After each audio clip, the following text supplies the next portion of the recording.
بسم الله الرحمن الرحيم. السلام عليكم ورحمة الله وبركاته.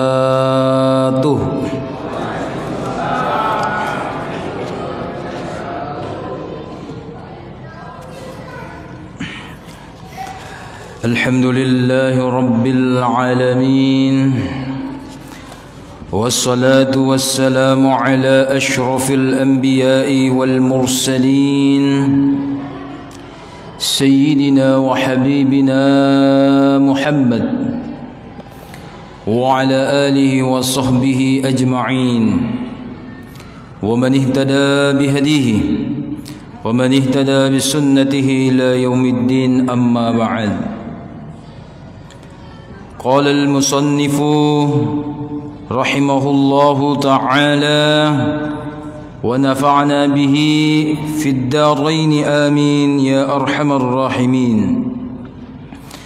تنوعت أجناس الأعمال لتنوع واردات الأحوال إلى آخره. Alhamdulillah, segala puji hanya bagi Allah Subhanahu wa ta'ala. Kita alhamdulillah diberikan kesehatan, kehidupan oleh Allah Subhanahu wa ta'ala di penghujung tahun Hijriah ini. Iya. Saya tidak memilih kata-kata di akhir. Iya. Kalau kita bilang akhir, berarti kalau peleng itu akhir mi bagaimana itu? Tamak mi. Sembari kita mengatakan di penutup tahun ini, siapa tahu ya Allah Subhanahu wa ta'ala dengan kebijaksanaan dan murah hatinya masih memberikan kita kesempatan untuk beribadah. Ya, beribadah kepada Allah Subhanahu wa ta'ala. Ya, insyaallah, amin ya rabbal alamin. Karena bahaya itu jamaah, kata-kata terakhir bahaya. Saya 10 tahun yang lalu waktu studi tour masih mahasiswa di Surabaya, ada kegiatan kampus di situ. HP dulu itu masih HP Nokia, lipat-lipat tombol, tidak ada WA. Ya, cuma SMS dan menelpon. Menuju bandara di dalam sebuah taksi atau bus itu hari kami, saya diberikan kesempatan untuk menelpon orang tua. Tapi Madi, mama ke bandara ini. Terakhir mi dulu ku telepon ki. Sudah Madi? Terakhir mi ku telepon ki. Sudah, itu betul. HP saya sudah hilang. Dilupa di bus. Dilupa bus. Itu bahaya, itu kata-kata terakhir. Siapa tahu terakhir betulan kah? Dan seterusnya. Sehingga dengan belajar ini, ilmu-ilmu spiritual begini, kita diajarkan semakin mahir merangkai kata.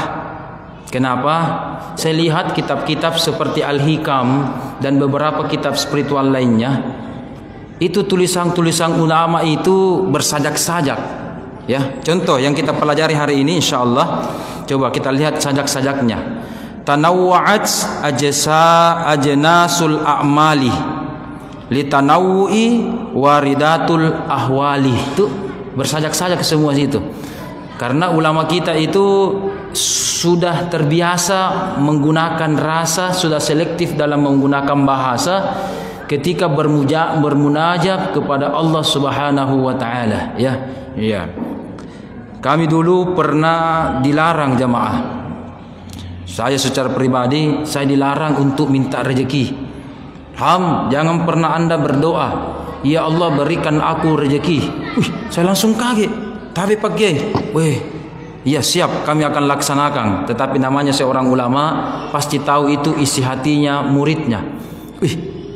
Kenapa saya larang Anda minta rezeki? Karena kalau Anda minta rezeki, ya, itu bahasanya kurang tepat. Contoh, sang anak kalau kita bilang, "Mak, minta uang dulu."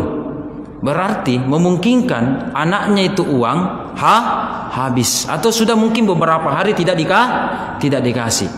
Kalau kita bilang ya Allah berikan aku rezeki, berarti selama ini Allah tidak kasih ya, kok minta?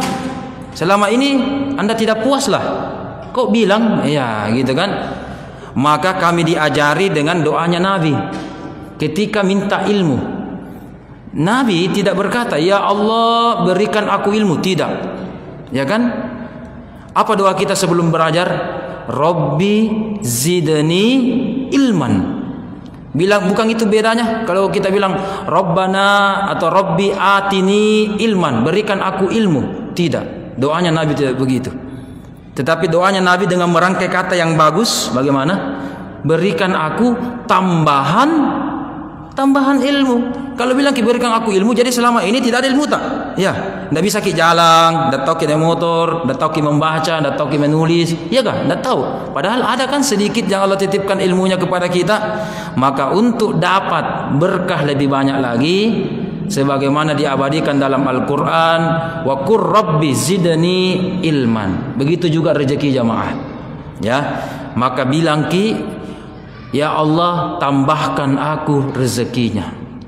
Ya, kalau rezeki, minta rezeki berarti seakan-akan tidak dikasih. Tapi kalau tambahkan, mungkin selama ini ya Allah, alhamdulillah anakku tambah banyak. Alhamdulillah mungkin ya Allah, anak saya sudah tambah besar. Mungkin kebutuhannya semakin iya kan? Harga skincare juga ibu-ibu semakin mahal, iya kan? Iya, dan seterusnya itu bisa itu dirangkai. Ya, maka doa-doa yang semakin bagus dirangkai itu istilahnya apa ya? Dinyuk-nyuki, digombal-gombal ki Allah. Dengan adanya ilmu-ilmu spiritual ini, dengan kita melihat dari kitab-kitab yang ada dari ulama kita belajar bagaimana itu dengan bahasa yang tepat, rangkaian kata yang benar dan seterusnya. Kita lanjut, kata hikmah berikutnya. Tanawwu'at ajnasul a'mali. Beraneka ragamnya jenis-jenis amal atau ibadah. Ini kan ibadah kan jenis-jenis beda-beda. Kadang kita sholat, ya kan? Ada waktu-waktu tertentu tidak bisa kita sholat. Sudah ba'da zuhur, ba'da subuh, ba'da asar tidak bisa kita sholat. Kan bisa berzikir. Ya beda-beda kan? Bisa tadarrus, beda-beda. Bisa juga sekarang taklim, sama-sama kita belajar kepada Allah, itu bisa. Kenapa beda-beda semua amal-amalan itu yang ada? Litanawu'i waridatul ahwali. Karena barakahnya juga itu waridat yang kita pelajari minggu lalu, yaitu anugerah Allah kepada kita, pemberian pangamasayang itu. Setiap amal beda-beda barakahnya. Litanawu'i waridatul ahwali. Beda-beda keadaan spiritualnya. Tadi kita sholat sebelum maghrib atau setelah maghrib 2 rakaat. Coba ibu-ibu sebentar, juga kita sebentar sama-sama di tengah malam kita juga sholat 2 rakaat. Pertanyaannya, sama-sama 2 rakaat, tapi ahwal keadaan spiritual dan barakahnya itu beda. Ya, beda. Iya, gitu, sama beda. Kalau begitu, setiap amalan itu jamaah ada semua barakahnya, coraknya yang berbeda antara satu dengan yang lainnya. Ya. Saya berikan contoh. Iya ya. Di tangan saya ada mata kunci, ada kunci. Setiap kunci beda-beda bentuknya. Ya, beda-beda bentuknya. Ada mungkin kunci pagar, ada kunci kendaraan, ya kan? Ada kunci pintu dan kunci-kunci lainnya. Pertanyaannya, kenapa tidak dikasih sama semua matanya? Tidak semua dikasih sama bentuknya atau panjangnya, lebarnya dan sebagainya. Kenapa tidak sama semua? Subuh 2 ji, duhur 4, ini maghrib salah-salahnya. Bagaimana kalau ambar rata semua, 4 rakaat saja semua? Pasti di situ seperti mata kunci yang ada di tangan saya, itu beda-beda bentuk, panjang pendek dan modelnya masing-masing. Pasti juga itu dikatakan al-hikam oleh Ibnu Athaillah, mengatakan itu semua ahwal, kondisi spiritual kita beda-beda semua, ya. Ketika kita misalkan sholat duhur, bermudahnya kepada Allah, mungkin kita mengingat aspek rezeki, bagaimana kedondalekku ini hari tidak ada pilaku-laku atau bagaimana dan sebagainya. Kemudian di tengah malam kita mungkin spiritualnya beda. Nah, makanya siang itu dengan malam itu keadaan spiritual tak biasa beda-beda, Pak. Ya, kalau kita bisa merasakan atau membandingkan itu beda sekali keadaan spiritual. Makanya kenapa ada amalan malam dilakukan. Ada juga amalan sembarang 24 jam bisa dilakukan. Kenapa? Karena ada semua keadaan antara satu dengan lain yang berbeda antara satu dengan lainnya. Kita lanjut. Al-ahwalu hiya halun qalbiyun.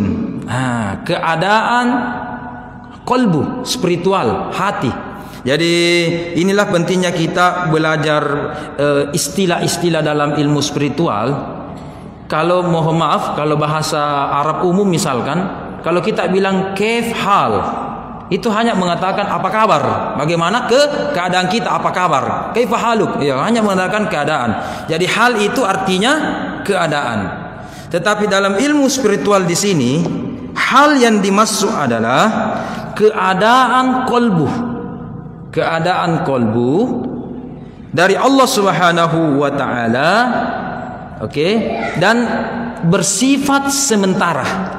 Bersifat sementara. Jadi di sini dikatakan di dalam dunia spiritual ada dua macam cara kita mencari berkah dan hidayah, ampunan, rahmat Allah. Ada dua. Yang pertama ada namanya hal, yang kedua ada namanya maqam. Apa bedanya? Kalau maqam itu adalah terminal-terminal, halte-halte supaya sampai ke tujuan kita, Allah. Ya. Apa contohnya itu maqam? Maqam itu contohnya maqam at-taubah. Ya, ada tingkatan maqam, level taubat, level syukur, level sabar, tawakal, ridho dan seterusnya. Ya. Itu namanya maqam. Maqam itu bersifat stabil, bersifat stabil. Kalau kita sudah berada maqam sabar, insya Allah sabar terus itu. Beda kalau ahwal atau hal. Hal itu adalah keadaan spiritual tapi sementara. Sementara berarti tidak boleh 24 jam, tidak boleh. Contoh, sholat khusyuk itu bagus. Ketika kita keadaan menangis di hadapan Allah, bagus. Tapi kalau kita menangis terus 24 jam bagaimana? Itu namanya hal. Hal itu keadaan sementara tetapi enak, nyaman, dirasa. Pakasia kayak itu, perasaan itu enak sekali. Itu namanya hal. Keadaannya itu biasa datang tiba-tiba kemudian pergi hilang seketika, tidak diundang. Ya, tidak diundang. Itu namanya ahal, dan itu biasa sementara saja. Saya melihat beberapa kisah-kisah ulama kita, baik juga menyaksikan ulama-ulama Sulawesi Selatan secara umum, sekarang maupun terdahulu. Saya melihat ada memang keadaan-keadaan spiritual itu ulama kita. Ya, kita sebagai muridnya itu dilarang untuk berburuk sangka. Seperti Alena Guru Tak Mustamin itu, beliau suatu ketika marah, tetapi tidak lama kemudian nak kasih ketawa lagi, ya kan? Kami sebagai santri dan muridnya sempat bertanya, ini Guru Tak ini dibilang marah, tadi marah betulan, ya kan? Dibilang lagi melawak, lucu sekali candaannya, kenapa ini? Begitu. Biasa orang itu tergantung situasi dan sebagainya. Barulah Alena Guru tak pernah menjelaskan. Ketika itu beliau masuk di rumah sakit, masih awal bros ketika itu. Ketika kami berdua merawat beliau dan seterusnya, beliau pernah sampaikan, nah itu hari waktu Anda lihat saya marah, itu ketika di sini saya lihat marah, ya, baru ku marah sekali. Saya tidak bisa menahannya karena saya merasa ditipu. oleh orang kepercayaan saya. Nah jelas kami, Anda tahu ini? Iya, saya tahu pakai. Iya. Allah perlihatkan di malam tersebut, di hari tersebut, itu kepalanya, saya lihat kepalanya, maaf, kepala binatang. Saya lupa kalau bukan monyet, babi Nabi bilang itu, monyet atau babi Nalia. Setelah itu saya dapat petunjuk, ternyata dia telah menipu saya. Ku tahu ternyata sifatnya begini, di depanku gitu begitu dan sebagainya. Maka ketika itu saya semacam khawatir, kecewa, saya juga ternyata kaget, dan itu saya terbawa arus sehingga saya begini. Ini sekarang saya rumah sakit, kepikiran itu orang dan sebagainya. Kalau kita murid, terkadang kita bilang, masa ada ulama begitu marahnya? Iya kan? Masa ada ulama begitu marahnya? Masa ada begitu kiai BD baru palar ruang? Apa gitu? Kayak apa itu? Kita dilarang untuk bilang begitu. Terkadang itu kalau murid terhadap kiainya ada makam-makam tertentu, atau ada ini tadi kita baca lagi ahwal, ada keadaan-keadaan spiritual tertentu belum sampai otatta, ya, belum sampai otatta kita di sini, ya. Saya teringat ketika Guru Ta'alwi Nawawi itu menceritakan bahwa dulu itu Guru Ta'ambo Dalle, ya, beralih ke Partai Golkar. Ketika itu semua pimpinan pondok, ustaznya di situ, pembinanya sampai santrinya protes. Apa sih? Masa Guru Ta'ambo Dalle Golkar, pemerintah? Harusnya kita kan ini pesantren, ulama, pimpinan pondok, ya kan? Partainya bukan gitu. Bukan partai pemerintah, harusnya partai ini, partai yang Islam dan sebagainya, diprotes. Ternyata baru sekarang yang protes itu tahu. Oh iya, tahu betul, ini alasannya dulu Guru Tak, kenapa begini sikapnya, kita belum sampai ilmu tak, ya, dan seterusnya. Ini kita lanjut. Di sini dikatakan Ahmad Zarruq memberikan sebuah kisah, mengingatkan kita kisah Nabi Muhammad sallallahu alaihi wasallam. Ketika Ibnu Athaillah menjelaskan ini, Ahmad Zarruq mensyarah dalam kitabnya, walamma khayyaran Nabi sallallahu alaihi wasallam baina ayyakuna nabiyan malikan au nabiyan abadan. Ketika Nabi sallallahu alaihi wasallam diberikan pilihan, apa pilihannya? Di sini ada dua. Namanya nabi kan nabi. Jadi tinggal pilihannya apa? Di sini sebagai pilihan nabiyan malik, ya, nabiyan malik kan seorang nabi sekaligus raja. Namanya itu raja bagaimana? Dilayani, ya kan, mau hidup enak-enak dan seterusnya, memerintah, tunjuk-tunjuk, ya, bagaikan bos, malik, raja. Atau menjadi nabiyan abdan, nabi tetapi hamba. Luar biasa ini pilihannya, ya. Mau jadi nabi sekaligus raja, seperti mungkin Nabi Sulaiman, ya. Atau nabiyan abdan, nabi yang sekaligus hamba. Beda sekali ini, raja dengan hamba. Apa pilihannya Nabi Muhammad sallallahu alaihi wasallam? Ia lebih memilih yang kedua, ya. Walaupun dia sebagai raja, tetapi Rasulullah sallallahu alaihi wasallam memilih yang kedua, nabiyan abdan. Pernah kita dengar riwayat, saking butuhnya Nabi makanan, ada baju zirahnya. Baju zirah itu baju besi baja yang dipakai untuk perang. Ia gadai kepada orang Yahudi.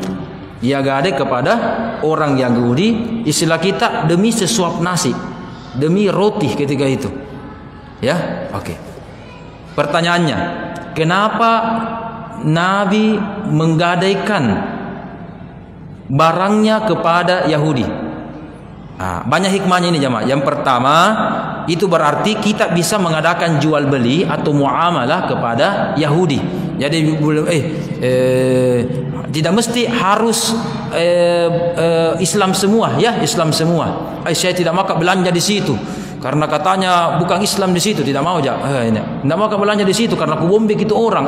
Tidak ada istilah. Namanya jual beli, lain perkara pribadi, lain perkara jual beli. Makanya Nabi pernah mengadakan interaksi muamalah kepada Yahudi. Satu. Yang kedua, kalau bajunya ini ditawarkan kepada Abu Bakar, tidak jadi menggadai. Ya. Kalau Abu Bakar tahu, sahabat-sahabat yang kaya tahu, Umar, Abdurrahman bin Auf, ya, tahu ini Nabi menggadai, ya Rasulullah jangan makin menggadai. Ini, ambil ini. Iya kan? Tapi Nabi tidak mau begitu. Tidak mau begini. Nabi kan mengajarkan tangan di atas lebih baik daripada tangan. Kalau dia gadai dan dia tahu orang muslim secara umum ini dia gadai, berarti tidak jadi gadai dong. Ya, pemberian saja, pemberian biasa. Makanya ketika itu Nabi sengaja mencari orang Yahudi, dan mungkin orang Yahudi itu tidak mengenal Nabi, dan Nabi gadai. Ini tapi saya gadai ini ku. Jadi harga normal dah tahu, harga normal ya. Di sini dikatakan, qala ya Rabbi aju'u yauman wa ashba'u yauman. Ya Tuhan, satu hari saya lapar, satu hari juga saya kenyang. Bayangkan, satu hari saya lapar, satu hari saya kenyang. Kalau saya lapar, saya bisa menjadi orang yang sabar. Jadi keadaan spiritualnya orang lapar bagaimana? Bisa sabar kan? Dan hatinya juga bisa semakin suci. Oke. Ketika aku kenyang, keadaan spiritualnya juga beda. Saya bisa memujimu, saya bisa mensyukuri atas segala pemberianmu. Jadi beda itu. Jadi beda itu tandanya, karena beda amal-amal. Lapar ya keadaannya berarti kita disuruh sabar. Ada cobaan-cobaan dari Allah, berarti keadaan spiritual itu aku mau hambaku hari ini bersabar. Makanya dikasih sedikit tes bersabar iya kan? Ketika saya kenyang, yauman, satu hari saya kenyang, itu bisa membuatku bersyukur dan memujimu ya Allah. Ini menunjukkan bahwa lapar dan kenyang, kalau ke orang ekonomi lapar dan kenyang, paling-paling biasa gitu dia. Ya, tapi dengan adanya agama kita diajarkan oleh Rasul, kita pelajari ini ilmu-ilmu spiritual, bahwa ternyata amalan-amalan itu beda. Ya, semua amalan itu pasti ada barakahnya masing-masing. Sama dengan kitab suci Al-Quran. Ya, kalau kita biasa membaca Al-Quran, membaca Al-Fatihah sampai An-Nas, 114 surah, 6.000 lebih ayatnya. Setiap ayat atau setiap surah ada namanya berkah masing-masing. Kalau istilah kantornya itu tufoksi. Ada tujuan dan fungsinya masing-masing. Ya kan? Tisu kan untuk melap keringat, melap air. Tisu untuk melap air. Sementara ini air botol untuk melancarkan. Ada kan? Semua ada fungsinya. Tufoksi masing-masing. Maka begitu juga surah Al-Quran, Al-Fatihah ada pasti tufoksinya, ada hikmahnya, ada barakahnya di situ. Ayat kursi ada juga. Al-Baqarah ada juga. Sampai seterusnya ada semua. Ruku ada juga, sujud ada juga. Jadi istilahnya jamaah, setiap amalan ada kunci-kunci,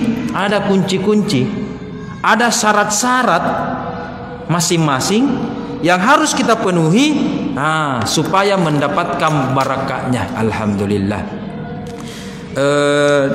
Di sini dikatakan bahwa al-a'malu itu al-harakat. Jadi apa di sini dikatakan amal ibadah? Amal ibadah adalah al-harakat, gerakan-gerakan. Tapi amal itu gerakannya 4 macam. Coba diingat jamaah. Amal atau ibadah yang kita lakukan gerakannya ada 4. Yang pertama, harakatul lisan, gerakan lidah. Yang kedua, harakat jasmani atau tubuh. Makanya tadi kalau ketika kita sholat, bagaimana? Kita bilang kan Allah. Kita bilang kan, berarti ini lisan kita bergerak Allah. Ya, tidak boleh juga itu kalau kita sholat diam terus tidak boleh. Harus juga lidah ini bergerak. Zikir juga begitu, ada zikir lidah, ada juga zikir yang lain. Yang kedua tadi harakatul jasmani, tubuh juga, makanya ruku, angkat tangan lagi, kalau duduk matahiyat lagi, ya kan, balik salam kiri kanan dan seterusnya. Oke, dua nih. Yang ketiga harakatul aqli, gerak akal. Ketika kita beribadah, apa yang kita pikirkan, atau tidak ada kita pikirkan. Di sini harakatul qalbi. Jadi kita hampa di sini, atau sembarang kita pikirkan, atau memang yang kita pikirkan fokus. Itu. Dan yang ketiga adalah harakatul qalbi, yaitu gerakan qalbu. Gerakan qalbu. Jadi ketika kita bertakbir kepada Allah Subhanahu wa taala, saya juga itu hari sempat menyinggung, saya hanya menambah sedikit. Ketika kita misalkan bertakbir Allahu Akbar, maka harus diingat ini, al-a'malu itu, amal itu namanya 4 gerakan. Nanti dikatakan amal yang sempurna kalau 4 gerakan ini betul-betul beribadah kepada Allah. Ya, bukan hanya 2 beribadah, lisan saja beribadah atau tubuh saja beribadah, tidak. Di sini harus dikatakan arba'ah, 4 yang harus beribadah kepada Allah Subhanahu wa taala baru dikatakan amal. Ya, ibu-ibu ketika salat Allahu Akbar bagaimana? Mulut tak bilang Allahu Akbar. Tangan tak juga sambil angkat tangan. Akal tak juga sambil pikir apa. Hati tak juga sambil merasakan apa. Ketika 4-4-nya ini semua hanya sepakat satu kata, Allah saja nak ingat, itulah disebut dengan amal yang soleh. Amal soleh, ya. Jamaah rahimakumullah, dalam bahasa Arab itu amal beda dengan fi'il. Ya, apalagi beda dengan sona'ah, beda juga dengan kasabah. Sama-sama bisa biasa kita artikan perbuatan. Wallahu ya'lamu ma tasna'un, Allah tahu apa yang Anda perbuat. Fi'lun juga itu perbuatan, amal juga itu kegiatan, perbuatan. Kasabah yang Anda usahakan, yang Anda lakukan, Anda perbuat juga artinya kasabah. Tapi apa bedanya? Kenapa itu kita disuruh amal soleh? Kenapa kita tidak disuruh fi'il soleh? Fi'il soleh. Atau kita tidak disuruh son soleh? Tidak. Apa bedanya? Oke, kita lihat. Kalau fi'il itu adalah perbuatan yang kita lakukan sementara. Iya. Kalau Syekh bertanya kepada Ustaz, tanya kepada saya, "Madza taf'al?" Ajlisu. Apa yang Anda lakukan sekarang? Irham. Ajlisu. Saya duduk, ya, saya duduk. Tapi namanya fi'lun tidak boleh sementara, tidak boleh kita duduk 24 jam. Susah kan? Paling-paling sini saja setengah jam, 40 menit duduk. Sebentar mungkin berdiri lagi. Itu namanya fi'lun. Maka dalam Al-Quran, coba kita, wal 'as innal insana lafi khus illal ladina amanu wa amilus solihat. Tidak Allah katakan illal ladzina amanu wa fa'alus solihat, tidak. Kalau fa'alu itu artinya melakukan perbuatan sementara. Dan mungkin tidak konsisten, sudah mak duduk tidak mau lagi, besok-besok duduk, capek mak, berdiri terus mak, atau tak kalah jongkok, baring dan sebagainya, misalkan. Tapi amal itu jamaah, amal adalah perbuatan yang dilakukan terus menerus. Makanya biasa kita tanya, madza ta'mal? Apa profesinya? Biasa kita terjemahkan dalam bahasa Arab, madza ta'mal? Apa profesi Anda? Profesi berarti yang kita lakukan sehari-hari. Ya kan? Saya seorang mahasiswa. Sorry Anda. Saya seorang pedagang. Itu hari-hari Anda. Ya kan? Saya seorang ini. Ya, dan seterusnya. Itu namanya amal. Amal artinya melakukan sesuatu konsisten. Ya.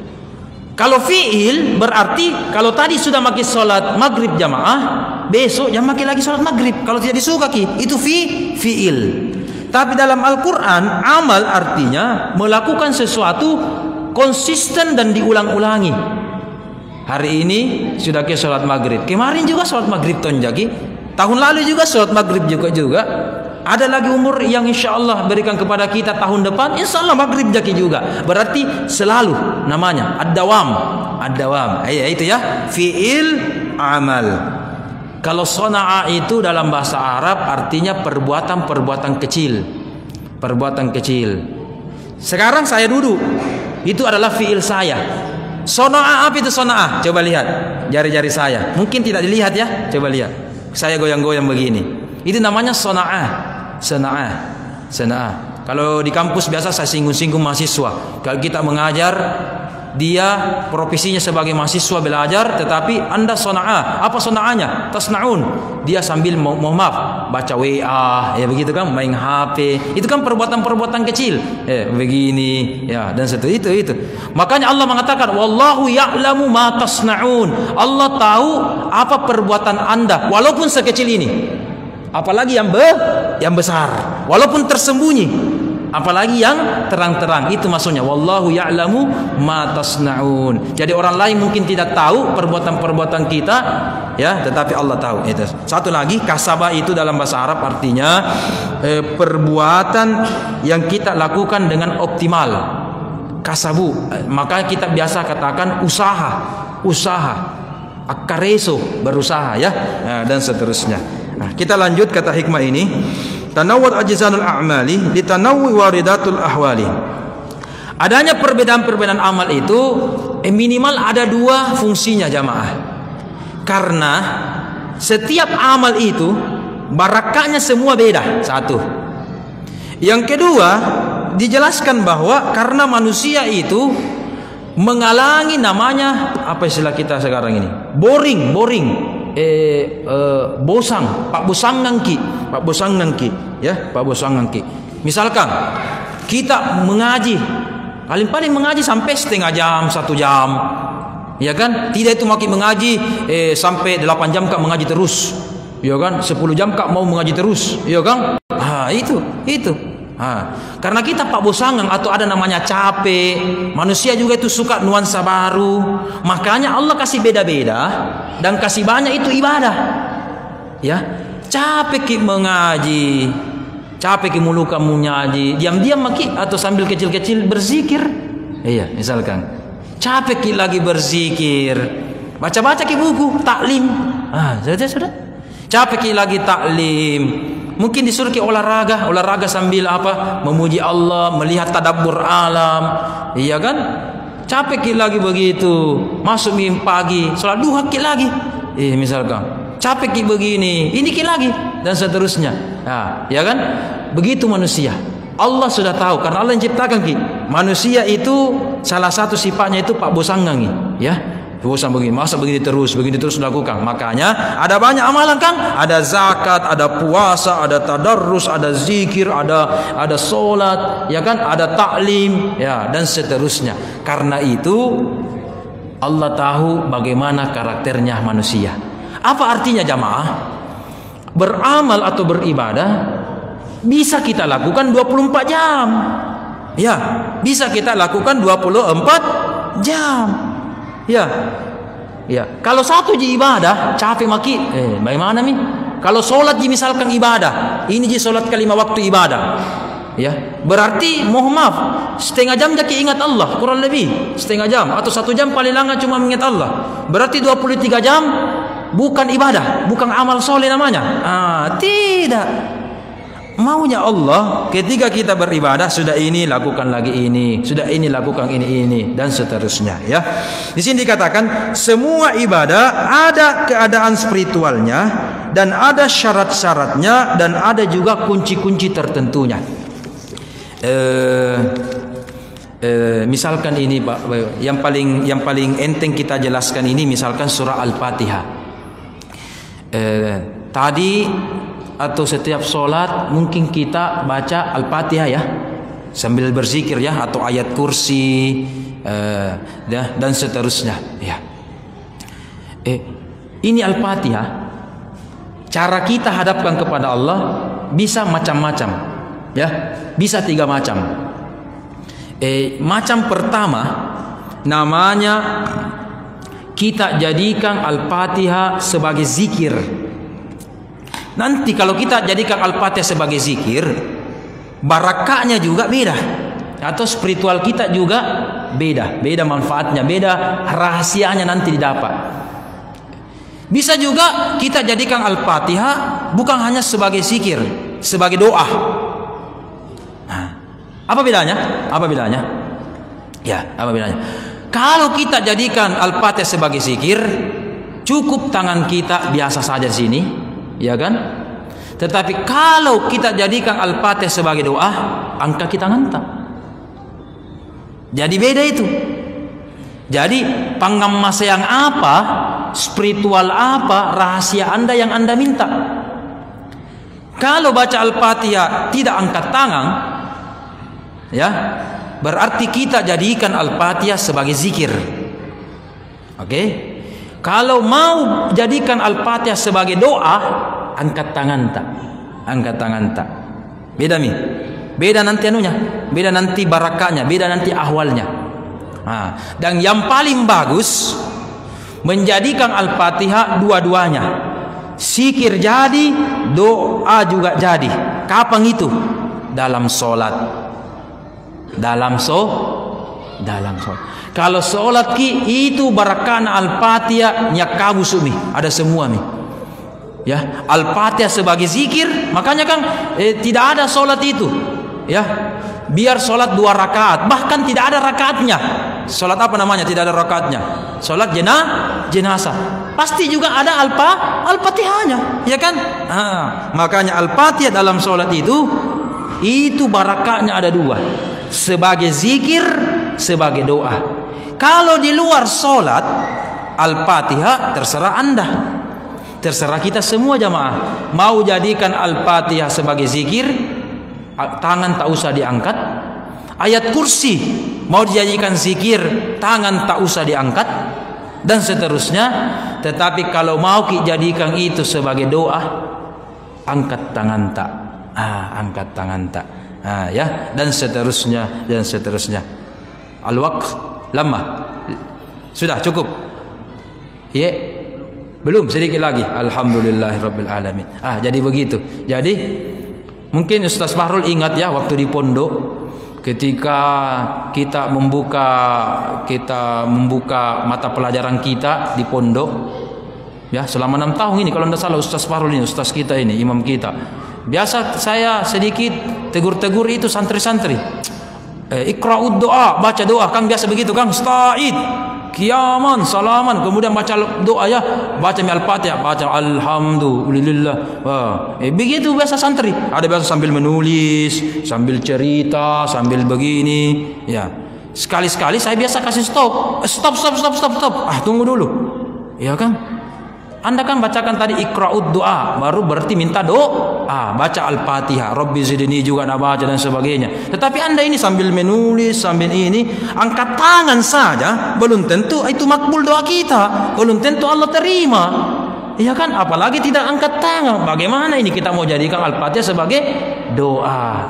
Begitu ya. Jadi ada porsinya beda antara satu dengan lainnya ya. Oke. Kita lanjut kalau begitu sedikit lagi. Kata hikmah selanjutnya adalah al-a'malu suwarun qa'imatun wa arwahuha wujuduh sirril ikhlasi fiha. Amal. Sekarang kita akan bicara tentang amal. Kalau minggu-minggu lalu kita bicara tentang ma'rifat. Untuk mendapatkan makrifat, salah satu caranya adalah memperbaiki kualitas amal. Ya, di sini dikatakan salah satu cara untuk memperbaiki kualitas amal. Kita dengarkan kata hikmah berikutnya. Amal itu suwarun qa'imatun, hanya bagaikan patung biasa saja. Ya kan? Coba. Amal. Kita lihat orang ruku, orang takbir secara umum itu amal. Ya, itu bagaikan patung. Bagaimana kalau patung? Iya kan? Bagaimana kalau patung? Ada nilainya? Ada. Tetapi namanya patung bisa dikasih apa? Dikasih pukul-pukul, bisa dihancurkan, bisa apalah. Ya, tapi pasti ada nilainya, Tapi ingat, kalau mau patung itu atau amal itu lebih berkualitas, ingat ini, wa arwahuha, ada rohnya itu amal, ada rohnya. Jadi tiupkan itu patung atau ini amal, tiupkan roh supaya berkualitas. Engkau lisekna, engkau hakikatna. Apa itu lisekna itu amal kah? Wujudu sirril ikhlas fiha, adanya rahasia, adanya ikhlas ketika beramal. Ketika amal itu disisipkan, disuntikkan dengan ini. Mungkin ini saya ibaratkan dengan botol ya jamaah ya, botol. Amal itu mungkin bagaikan botol kosong. Kalau botol berarti tinggal dibuang, ya kan? Ataupun ditimbang-timbang sama orang, ya ada nilainya pasti, ya kan? Oke. Tetapi lebih bernilai lagi kalau ternyata botol ini ada isinya, ya kan? Ada isinya. Dan isinya semakin berkualitas isinya, ikhlasnya juga semakin baik. Amalnya ini, botol yang ada isinya ini semakin mahal. Sekarang ini botol ini isinya adalah air setengah. Tentu beda kalau air isinya full satu. Ya. Kalau isinya emas, satu botol ini semua emas. Satu botol lagi isinya air. Sama-sama botol itu ada isinya.